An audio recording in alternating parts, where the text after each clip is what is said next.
تو وہ کیوں تھے کہ ظاہر ہے کہ ایوب خان نے جو فاطمہ جناح کے خلاف الیکشن لڑا اور جو فاطمہ جناح کو جس طریقے سے انہوں نے ڈیفیٹ کیا، ایک تو ہوتا ہے نا آپ مخالف کو ڈیفیٹ کرتے ہیں ایک ڈیموکریٹک پروسیس میں، تو وہ کوئی اتنی بڑی بات نہیں ہوتی، لیکن یہ ایک مجرمانہ قسم کی جو ہے طریقے سے، جس میں کہ نہ صرف ان کی پرسنل بہت بڑی توہین کی گئی، بلکہ یہ ہے کہ پوری اسٹیٹ کی طاقت اور مارشل لا کی طاقت جو ہے وہ استعمال کر کے تو ان کو جو ہے وہ الیکشن میں ریگنگ کر کے تو ایوب خان جو ہے وہ 2 سال دوبارہ برسر اقتدار آئے، اور یہ ایسے کھلے طریقے سے یہ سب کچھ ہو رہا تھا کہ یہ اس کو چھپایا نہیں جا سکتا۔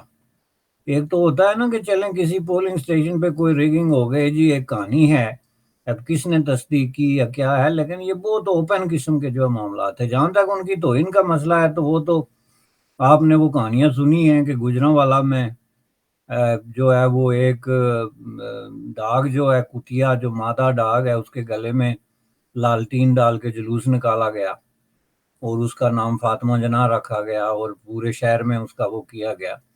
یعنی جب آپ اس حد تک چلے جائیں تو وہ پھر الیکشن نہیں ہے، کسی بھی طریقے سے ان کو آپ الیکشن نہیں کر سکتے۔ ایک ایسی شخصیت کے خلاف جو اس وقت کی ہسٹری میں آپ کی موسٹ ریسپیکٹڈ اور موسٹ پاپولر خاتون کے طور پہ زندہ جو ہے وہ موجود تھی، اس کے علاوہ تو کوئی نہیں تھا نا، انہوں نے تو قبضے کیے ہوئے تھے زبردستی ملک پہ۔ تو ایک یہ انہوں نے کام جو کیا تو اس وقت تو وہ کر گزرے، چونکہ انہوں نے اپنے آپ کو الیکٹ کرنا تھا، لیکن اس کے بعد انہوں نے دیکھا کہ یہ ہم نے بہت زیادہ غلط کر دیا، کیونکہ اس سے پھر لوگوں کے اندر ایک رد عمل شروع ہو گیا فوراً الیکشن کے فوراً بعد، اور ظاہر ہے وہ جو کنٹرول قسم کی democracy, handful of councillor جن کو آپ نے ووٹ کا اختیار دیا اور ان کو پھر مینیپولیٹ کر کے، تو یہ جو آپ کے پٹواری ڈیپیوٹی کمشنر اور کمشنر تھے، انہوں نے جب کہانیاں سنانی شروع کر دی تو وہ تو انہوں نے کہا کہ یہ تو بہت بڑی کو بغاوت ہو سکتی ہے، تو اب اس چیز سے جان کیسے چھڑائی جائے، تو انہوں نے جو ہے وہ اپنا جو زیادہ جو ہے وہ توجہ جنگ کی طرف رکھی۔ ایک چیز یہ ایک بہت بڑا فیکٹر ہے کہ ہم کوئی ایسا کام کرتے ہیں جس کی وجہ سے یہ سارے داغ دبے دھو کے تو ہم جو ہے ایک بالکل نئے سرے سے عوام کے سامنے آتے ہیں۔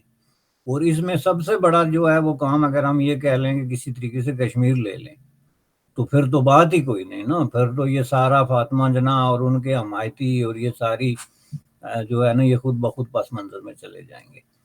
اب اس کو اگر آپ ذرا غور سے دیکھیں، ہسٹری کو پڑھیں تو کہتے ہیں جی 6 ستمبر کو اچانک، یہ ستمبر تو بہت آگے کی چیز ہے، پاکستان انڈیا کے درمیان لڑائی 24 جولائی کو ہو رہی تھی، انٹرنیشنل جو ڈاکومنٹیشن ہوئی ہے جس میں پاکستان نے خطوط لکھے ہیں کہ بھارت ہمیں مار رہا ہے، یا بھارت نے شکایت کی ہے کہ پاکستان ہم پہ حملہ کر رہا ہے۔ یہ ڈیفرنٹ سیکٹر میں جو ہے، مثلا یہ چھم جوڑیاں یا سندھ کے جو ہے راجستھان کے علاقے اور اس طرح کے جو باقاعدہ آفیشیل ڈاکومنٹیشن موجود ہے، آپ جا کے ہسٹری میں ڈاکومنٹیشن چینج نہیں کر سکتے چونکہ سیریل نمبر اور ایوری تھنگ جو ہے اس میں ہوتا ہے۔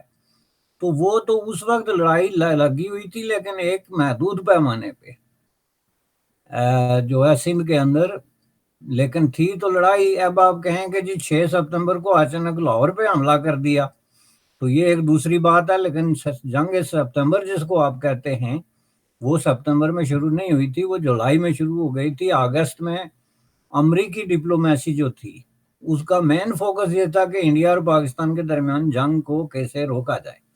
اب یہ ڈپلومیسی کیوں تھی؟ یہ ڈپلومیسی ایسی تھی کہ جو پاکستان نے آپریشن جبرالٹر کیا تھا، جس کا مطلب یہ تھا کہ انہوں نے پاکستان کی طرف سے کچھ جو گوریلاز ہیں، ٹرینڈ قسم کے لوگ جس میں پاکستان کی ریگولر آرمی اور کچھ کشمیری جو ہے لوگ شامل تھے، ان کو جو ہے وہ کشمیر میں داخل کیا، اور یہ معاملہ جو ہے وہ اس کا وہ ایک طرح سے کاؤنٹر پروڈکٹیو، یعنی انہوں نے تو داخل اس لیے کیا کہ بنیادی طور پہ اس وقت جو ہے اس کو لیڈ کر رہی تھی آزاد کشمیری لیڈرشپ، اور آزاد کشمیری لیڈرشپ نے ایوب خان کو کہا کہ جی جموں کشمیر میں اس وقت سچویشن یہ ہے کہ لوگ انڈیا کے خلاف بہت بڑی سخت قسم کی نفرت اور جذبات میں پکے ہوئے ہیں، اور اس وقت ہم اگر وہاں پہ 10-15 ہزار آدمی داخل کر دیتے ہیں تو وہ مقامی پاپولیشن کے ساتھ مل کے تو ہندوستان کو جو ہے کشمیر سے راتوں رات نکال دیں گے. چنانچہ انہوں نے یہ جو لوگ بھیجے وہ ہر بندے کے پاس 2 رائفلیں تھیں. نارملی ایک سولجر جو ہے وہ ایک رائفل سے لڑتا ہے. دوسری رائفل اس نے اٹھائی ہوئی تھی مقامی کشمیری کے لیے کہ جی ہم وہاں جب جائیں گے تو بغاوت برپا کریں گے تو ایک ہر سولجر ایک مقامی آدمی کو ایک رائفل دے گا. لیکن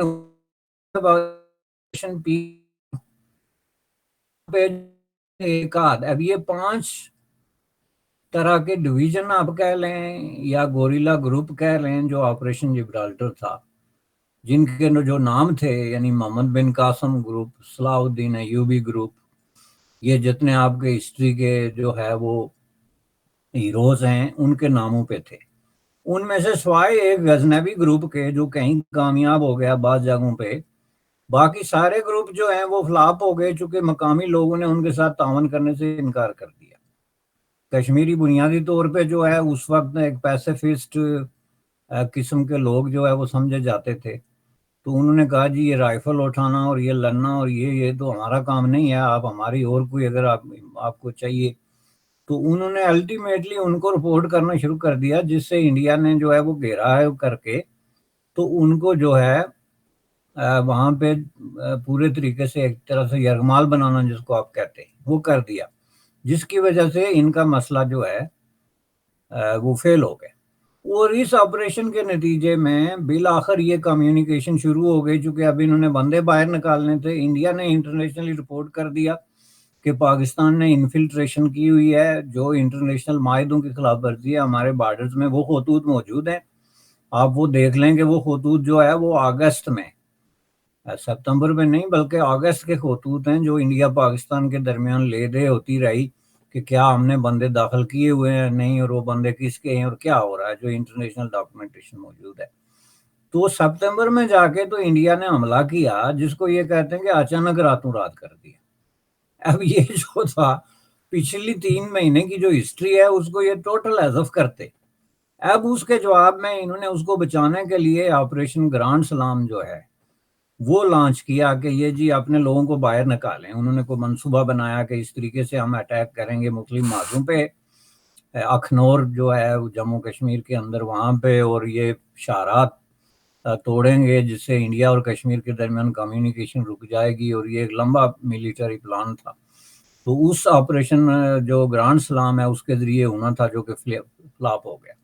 تو انڈیا نے جب یہ دیکھا کہ اب ہمارے پاس انف جو ہے نا ایویڈنس ہے انٹرنیشنلی یہ جسٹیفائی کرنے کے لیے، ان دنوں بڑا لحاظ تھا ایک انٹرنیشنل لا یا انٹرنیشنل قوانین کا، اور سب کو تھوڑا بہت اس کا وہ تھا کہ کہیں ہم ایسا کام نہ کر دیں کہ ہمیں انٹرنیشنل برادری کو تانا دے کہ آپ نے یہ کر دیا یا وہ کر دیا. تو انہوں نے کہا ہمارے پاس انف جسٹیفیکیشن آ گئی، جس کے نتیجے میں جو لاہور اٹیک ہوا یا ناشتے والی بات ہوئی وہ ساری چیز ہوئی. اور اس کے پھر جواب میں جب یہ کہتے ہیں جی کہ یہ ہم ڈیفنس ڈے ہے اور یہ ہم بڑے فخر سے بناتے ہیں وغیرہ وغیرہ، اس کو انہوں نے بلڈ اپ کیا. لیکن اس میں بھی اگر آپ ڈاکومنٹیشن میں جائیں تو امریکہ کے ساتھ، یونائٹڈ اسٹیٹ آف امریکہ کے ساتھ جو ڈی کلاسیفائڈ ڈاکومنٹ ہے اس میں آپ یہ دیکھیں کہ پاکستان کتنے دنوں سے نیگوشیٹ کر رہا تھا امریکی پریزیڈنٹ کے ساتھ کہ آپ جو ہے وہ کسی طریقے سے یہ جنگ بند کرائیں. اور اس میں آپ کے جو ٹاپ جرنل تھے وہ کس طریقے سے بار بار یہ کہہ رہے تھے کہ بھائی ہم ختم ہیں، یعنی انہوں نے ہاتھ کھڑے کر دیے تھے. کوئی کہتا تھا میرے ٹینک نہیں چل رہے ہیں، کوئی کہتا تھا میرے جہاز نہیں چل رہے ہیں.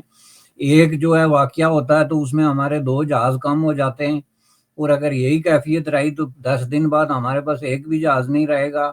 فلاں جرنل یہ کہہ رہا تھا کہ ہمارے پاس جی سپاہی کم ہے. یعنی جو سوائے کمپلینٹ کے آپ کو 3 4 5 جو اس وقت متحرک جو ہے بڑے ٹاپ جو ملیٹری جو باسز تھے ان کی طرف سے یہ کمپلینیں تھی، جس کے نتیجے میں انہوں نے بائی ہوک کر رک جو ہے امریکیوں کو مجبور کیا کہ وہ جنگ بندی کرائیں. تو انہوں نے جو ہے وہ انڈیا کو کہا کہ آپ جناب فوجیں نکالیں اور یہ جنگ بندی پہ ایگری کریں. انڈیا نے واحد شرط رکھی کہ جی ہم جو ہے وہ بالکل ماننے کے لیے تیار ہیں لیکن مسئلہ کشمیر پہ بات نہیں ہوگی. یعنی اب اس پہ بات نہیں ہوتی. آپ یوم ڈیفنس کس چیز پہ بناتے ہیں؟ اس پہ کلیئرلی انہوں نے کہہ دیا کہ جناب یہ جو ہے لال بہادر شاستری نے پہلی واضح شرط رکھی اپنی زندگی کی، کہتے ہیں کہ جی کشمیر پہ ایک لفظ نہیں ہو سکتا، اچھا ہے برا ہے آپ کو جائے گا ہمیں، یعنی اس کا ذکر ہی نہیں ہوگا۔ تو انہوں نے کہا جی پھر بات کس پہ ہوگی؟ انہوں نے کہا باقی جتنی بات کرنی ہے وہ کریں۔ اب اس میں آپ دیکھیں، میں آپ کو ڈاکومنٹس کی طرف لے کے جاتا ہوں جو معاہدہ تاشکند ہوا۔ اب معاہدہ تاشکند کس نے کرایا؟ روس نے کرایا۔ روس کے ساتھ تو آپ کے کوئی تعلقات نہیں تھے، آپ تو اس وقت امریکی جو ہے کیمپ کا ایک حصہ تھے باضابطہ طور پہ۔ ساری ویسٹرن ورلڈ کا اور جو ویسٹرن جو کیپیٹلسٹک قسم کی جو بندوبست تھا آپ اس میں بیٹھے ہوئے تھے، ملیٹری بندوبست میں آپ بیٹھے ہوئے تھے۔ تو تاشکند میں کیوں آپ چلے گئے؟ اور اس کا سارا کرتا دھرتا جو ہے وہ روس کیسے بن گیا؟ اس کی وجہ یہ تھی کہ امریکی جو ہے وہ اس وقت جو ہے پھنسے ہوئے تھے ویتنام میں، اور انہوں نے کہا کہ بھائی یہ ہم نہیں کر سکیں گے جب تک روس اس میں، اگر فار ایگزامپل ایسی سچویشن کریٹ ہو جاتی ہے جس میں روس ہندوستان کی طرف چلا جاتا ہے اور چائنا پاکستان کی طرف چلا جاتا ہے، تو اس صورت میں یہ ہمارے کنٹرول سے بھی بات نکل جائے گی اور یہ ساری گیم چائنا کے ہاتھ میں چلی جائے گی، جبکہ روس اس وقت جو کوشش کر رہا ہے وہ بھی چائنا کو روکنے کی، بر صغیر میں مداخلت کی روکنے کی کام کر رہا ہے۔ لہٰذا ہمارا اور روس کا یہ ایک کامن انٹرسٹ ہے۔ تو انہوں نے روسیوں کو اوپنلی کہا کہ you go head, you are playing a partner in the peace process in Indian subcontinent ہمارے ساتھ، and that was the first time ever on the global politics کہ امریکہ اور روس کے درمیان اس طرح کا ایکسچینج ہوا کہ you are playing a peace partner.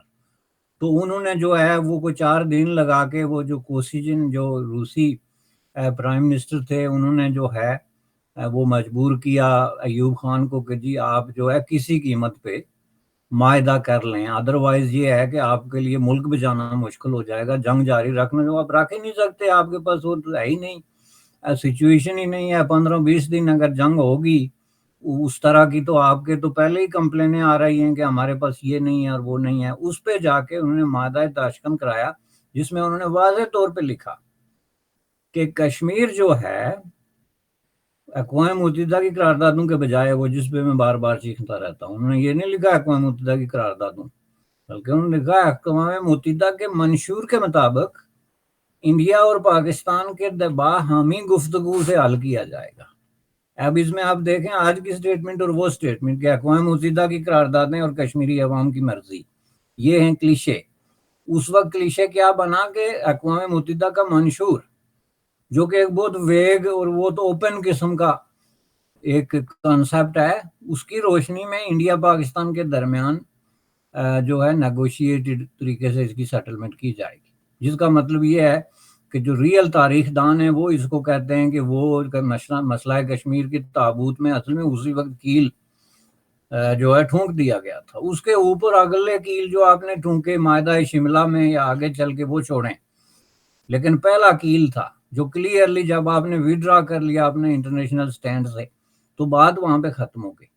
اب یہ کہانی ادھر نکل گئی، لیکن کہنے کا مطلب یہ تھا کہ اس میں سے وہ کون سا پوائنٹ ہے جس میں کوئی پوائنٹ آف سیلیبریشن ہے کہ جی یہ بات ہے تو ہم سیلیبریٹ کریں۔ میں تو کہتا ہوں کہ اس کو دن بنانا چاہیے، وہ جو کہیں بڑے مہذب قسم کے ملک ہیں نا، وہ دن فار ڈیلیبریشن، ریکنسیلیشن اور غور و فکر اور ان مقاصد کے لیے بناتے رہتے ہیں کہ ہم بیٹھ کے ذرا اپنی حرکات و سکنات پہ غور تو کریں۔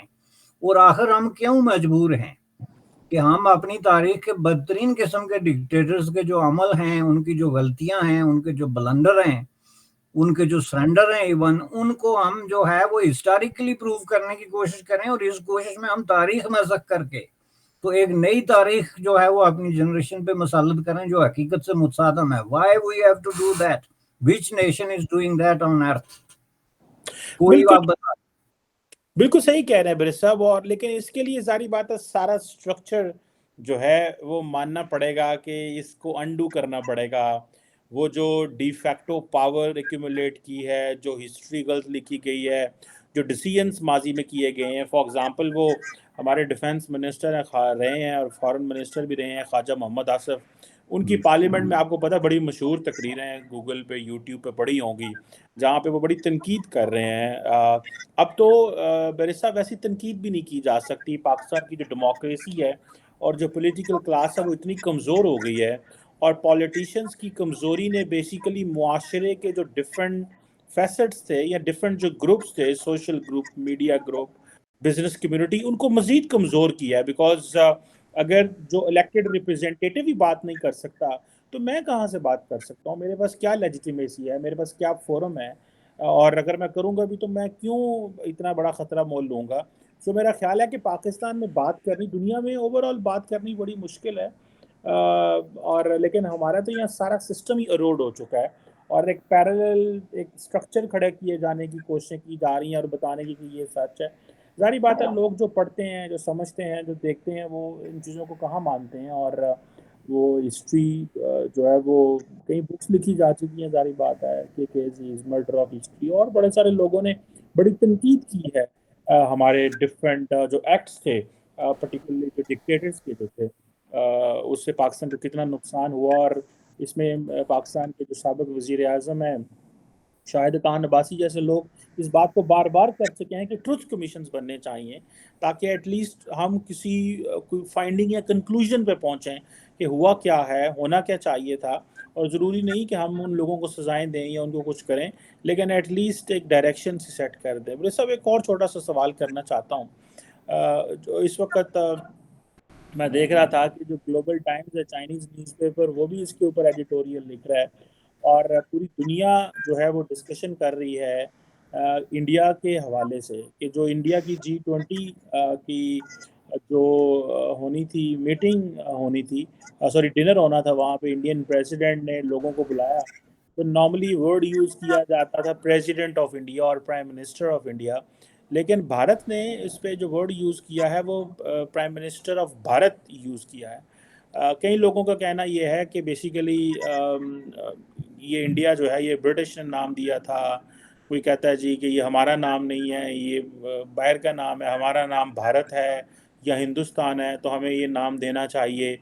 کئی اپوزیشن کے لوگ کہتے ہیں کہ فار ایگزامپل ششی تھرور اور بہت سارے اور لوگ یہ کہتے ہیں کہ کانسٹیٹیوشن کے اندر دونوں نام جو ہیں یہ بیسیکلی ہیں، موجود ہیں، کوئی objection نہیں ہے اس میں. لیکن وہ کہتے ہیں کہ کہیں ایسا نہ ہو کہ آپ انڈیا کی جو ہے انڈیا کے ایکسپینس پہ یا ڈسپینس پہ آپ بھارت کو لیں اور انڈیا کو بالکل ہی ختم کر دیں. آپ کو کیا لگتا ہے یہ جو نام دینا بھارت جو کہ لیگلی موجود ہے India constitution article 1 I think, یہ کیا what does this signify؟ کیا یہ پرائم منسٹر مودی کی جو پاور ہے، اس کی ڈٹرمنیشن ہے، ان کا جو کنٹرول ہے، rewriting of the history ہے، and particularly at the moment when global community is coming in India in couple of days, کیسے دیکھتے ہیں آپ اس کو؟ دیکھیں جی، بنیادی طور پہ تو یہ ظاہر ہے بھارت اور بھارتیوں کا ایشو ہے کہ وہ کیا ڈیسیجن کرتے ہیں. میں نہیں سمجھتا کہ چائنا کا کوئی نیوز پیپر اس کو اس پہ ایڈیٹوریل لکھنا چاہیے، کیونکہ بہت زیادہ ایک انٹرنل مسئلہ ہے، اور ملک اپنے نام جو ہے وہ تبدیل کرتے رہتے ہیں. اب بہت ساری وجوہات کی بنیاد پہ ابھی ریسنٹلی ترکی نے جو ہے وہ چینج کیا، اس سے پہلے بے شمار مسائل ایسی موجود ہیں. لیکن اس میں جو ہے یہ ڈیفینیٹلی دونوں کانسٹیٹیوشن میں موجود ہیں، تو کوئی ایک نام رکھنا بھی یا کسی ایک نام کو زیادہ ہائی لائٹ کرنا بھی ایک کانسٹیٹیوشنل عمل ہے جو ان کے قانون اور اختیار کے دائرہ کار کے اندر آتا ہے. لیکن جو دنیا میں ہم جہاں کہیں بھی جاتے ہیں تو دنیا تو انڈیا کو انڈیا کے نام سے جانتی ہے زیادہ تر.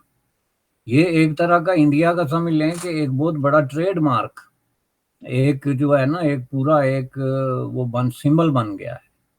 وہ کس نے رکھا اس پہ بھی بحث ہو سکتی ہے، اور ظاہر ہے ہسٹری میں مختلف لوگوں کی مختلف چیزوں سے نظر ہے جس کا کوئی فائدہ نہیں. لیکن آپ دنیا کے کسی شہری سے کہہ لیں جی کہ انڈیا کہاں ہے یا انڈیا کیا ہے یا میں انڈیا سے ہوں یا فلاں انڈیا سے ہے، تو وہ دوسرا سوال نہیں کرے گا. دے نو آلریڈی کہ انڈیا کیا ہے، کہاں ہے. بہت سارے ملکوں کے بارے میں آپ جب کہیں گے تو وہ آپ سے پوچھتے ہیں ویئر از دیٹ.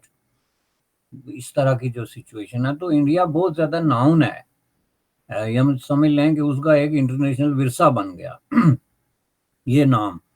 لیکن اگر وہاں کے لوگ یہ فیل کرتے ہیں کہ اس کا نام بھارت ہونا چاہیے، تو میں اس میں قطعاً کسی قسم کی کوئی حرج نہیں سمجھتا جی. یہ ودن اے ڈیکیڈ اور سو جو ہے وہ ریپلیس ہو جاتا ہے، جو پرانا نام ہوتا ہے اس کی جگہ نئے نام جو ہیں وہ آ جاتے ہیں. لیکن پریکٹیکلی انڈیا سے باہر کسی کو بھی اس پہ کوئی تکلیف یا خوشی یا غمی نہیں ہونی چاہیے. البتہ وہاں کے لوگوں کی فیلنگ اس میں امپارٹنٹ ہے. پرسنلی جو میں نے فیل کیا ہے کہ لوگ جب عام حالات میں کہتے ہیں نا جی، بات چیت کرتے ہیں تو کہتے ہیں جی میں بھارت گیا تھا یا بھارت سے آیا ہوں، یا اس طرح کی جب بات کرتے ہیں تو بھارت کا نام استعمال کرتے ہیں. لیکن وہ کبھی بھی ان سے آپ یہ پوچھیں کہ آپ کون ہیں تو وہ کبھی یہ نہیں کہتے کہ میں بھارتی ہوں، وہ کہیں گے میں انڈین ہوں. تو یہ دونوں نام جو ہے نا یہ بڑی کثرت کے ساتھ استعمال میں مسئلہ ہے. تعلق بہت سارے لوگ پالیٹکس کے ساتھ بھی جوڑ رہے ہیں. جس طرح کے آپ نے جو ہے وہ ششی تھرور کی مثال دی، تو بڑے لرنڈ قسم کے آدمی ہیں وہ. ان کے کہنے کا مطلب یہی ہے جو میں نے ابھی کہا کہ یہ جو ہے ایک بہت بڑا ایک مارک بن چکا ہے، ایک سمبل بن چکا ہے، تو اس کو ایک دم ڈسریگارڈ سے ہم ایک پورا ایک جو ہے نا ہسٹوریکل ورثہ اس کو ایک طرف کر دیتے ہیں. دوسری طرف جو لوگ ہیں ان کی بھی اس طرح کی آرگومنٹ ہے. لیکن بہرحال نیٹ شل میں سمجھتا ہوں کہ اس میں کوئی حرج نہیں ہے کہ اگر وہ اس کا نام جو ہے وہ بھارت انٹروڈیوس کرانا چاہتے ہیں. پہلے ہی بڑے پیمانے پہ انڈیا میں کروڑوں کی تعداد میں لوگ بھارت ہی کہتے ہیں، اور اس کے ساتھ اگر ان کی کوئی جذباتی وابستگی ہے یا کسی طریقے کے ساتھ ان کی کوئی وہ بنتی ہے کوئی محب وطنی کی یا کسی طرح کے موٹیوز ہیں، تو میں سمجھتا ہوں کہ اس میں کوئی حرج نہیں ہے. بالکل صحیح کہہ رہے ہیں، اس میں کوئی حرج نہیں ہے. ظاہری بات ہے ان کو کانسٹیٹیوشن بھی کہتا ہے اور دین اٹ ڈپینڈس. لیکن کئی لوگوں کا ظاہری بات ہے اس پہ وہ ایک کرٹیسزم بھی آتا ہے کہ شاید انڈیا بہت تیزی سے چیزیں کر رہا ہے، شاید اپنی آئیڈینٹی بدلنا چاہتا ہے، شاید ریلیجن کو انکارپوریٹ کرنا چاہتا ہے. مختلف قسم کی سوچیں اس میں موجود ہیں جو پرسپیکٹیو ظاہری بات ہے اس میں آتے ہیں. لیکن ایک dominant group with the support of the constitution which is already there in the system وہ کہنا چاہیں تو ظاہری بات ہے ایسا ہے. لیکن obviously PM Modi has the guts at least to do this. So let's see کیا ہوتا ہے. بلکہ ریسنٹلی آپ نے دیکھا ہوگا وہ کانگریس کے جو لیڈر ہیں انہوں نے ایک بھارت جوڑو یاترا کے نام سے بھی ایک موومنٹ چلائی تھی کوئی 35 راہل گاندھی نے جی جی So starting from Kanyakumari till Kashmir, I think he went there all the way. So let's see اس کے کیا implications آتے ہیں. And many call it as a vote winning clause for PM Modi that he is giving a new identity to India. So نہیں، اس میں مزے کی بات یہ ہے نا کہ دونوں نام جب کانسٹیٹیوشن میں موجود ہیں جی تو ان میں سے کوئی ایک نام کو زیادہ ہائی لائٹ کر رہا ہے، آگے لے کے جا رہا ہے، کوئی دوسرے کو ختم تو نہیں کر رہا ہے نا، یا اس طرح کی بات نہیں ہے. میں سمجھتا ہوں کہ اس کے ڈیفینیٹلی سے یہ امپلیکیشن جیسے نام چینج ہو رہے ہیں پریزیڈینشل پیلس میں جو ہے مغل گارڈن کا جیسے نام انہوں نے چینج کیا، اس طرح کی چیزیں، تو اس کا ایک اپنا ایک وہ بنتا ہے کہ انڈیا جو ہے وہ اپنے آپ کو ڈیٹیچ کر رہا ہے جو ان کے اپنے تاریخی کو کلونیل پیریڈ ہے اس کی جو باقیات ہیں اس کے ساتھ. لیکن اس کیس میں جو ہے وہ دونوں کانسٹیٹیوشن میں رہیں گے، اور لوگ اگر اپنی اپنی چوائس کے مطابق کوئی انڈیا کہتا ہے کوئی بھارت کہتا ہے تو میں نہیں سمجھتا کہ یہ کوئی بگ ڈیل ہے. بالکل صحیح کہہ رہے ہیں. Thank you very much barrister Hamid Bashani صاحب. It's always آپ pleasure. Thank you.